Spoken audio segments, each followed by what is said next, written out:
We must concern ourselves absolutely with the things that are under our control, and entrust the things not in our control to the universe.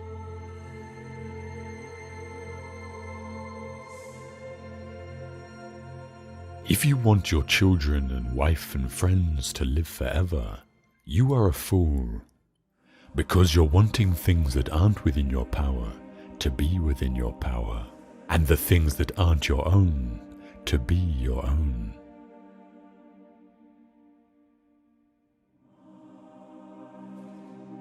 No person has the power to have everything they want, but it is in their power not to want what they don't have, and to cheerfully put to good use what they do have.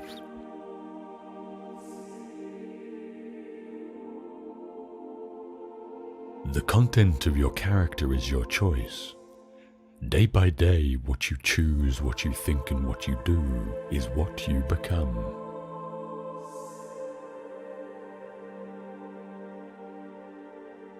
There are two things a person should never be angry at: what they can help and what they cannot.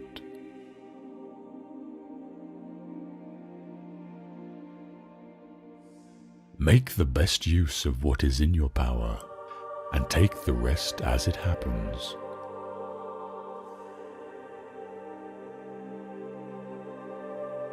Remember that among the things over which we have complete control are the goals we set for ourselves.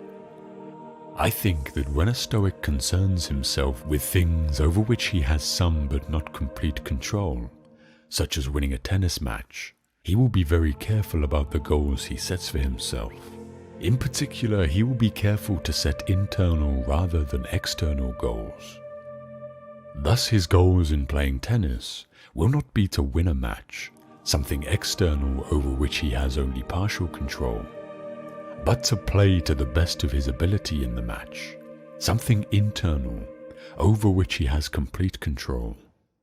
By choosing this goal, he will spare himself frustration and disappointment should he lose the match.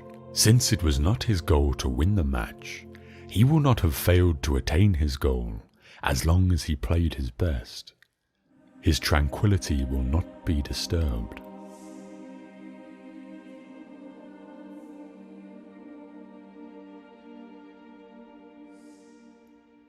Stoics would recommend, for example, that I not concern myself with whether my wife loves me, even though this is something over which I have some but not complete control. But when I do concern myself with this, my goal should not be the external goal of making her love me. No matter how hard I try, I could fail to achieve this goal, and would as a result be quite upset. Instead, my goal should be an internal goal, to behave to the best of my ability in a lovable manner.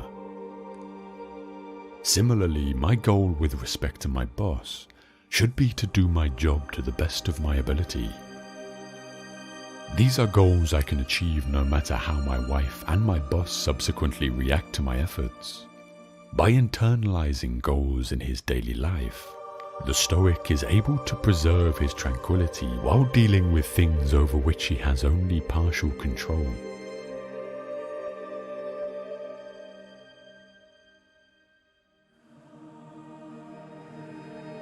Nothing in the world is permanent, and we're foolish when we ask anything to last. But surely we're still more foolish not to take delight in it when we have it.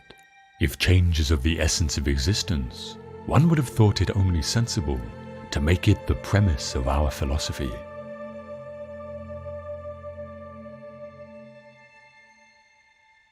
A human being is a part of the whole, called by us the universe, a part limited in time and space. He experiences himself, his thoughts and feelings, as something separate from the rest, a kind of optical delusion of his consciousness.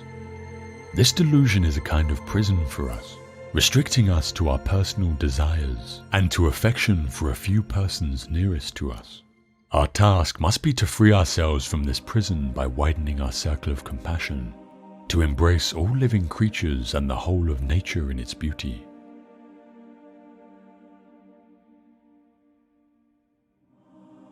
I do nothing but go about persuading you all, old and young alike, not to take thought for your persons or your properties, but and chiefly to care about the greatest improvement of the soul.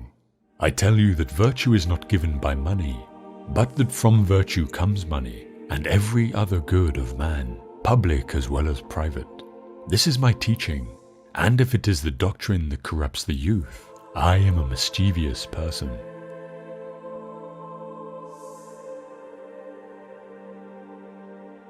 By three methods we may learn wisdom. First, by reflection, which is the noblest. Second, by imitation, which is the easiest. And third, by experience, which is the bitterest.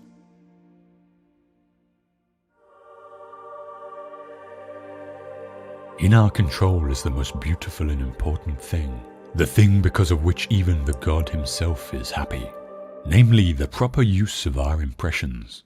We must concern ourselves absolutely with the things that are under our control, and entrust the things not in our control to the universe.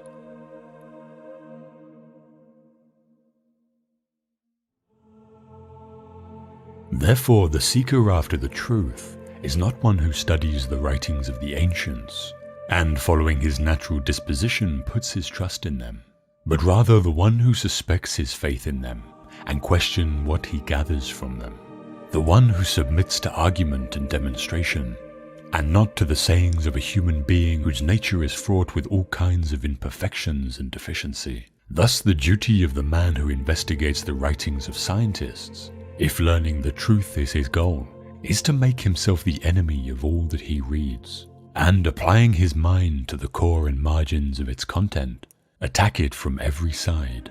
He should also suspect himself as he performs his critical examination of it, so that he may avoid falling into either prejudice or leniency.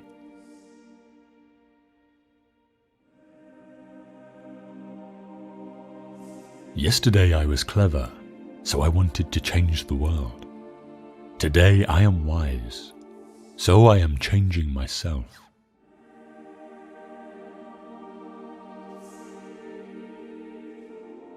Don't just say that you have read books.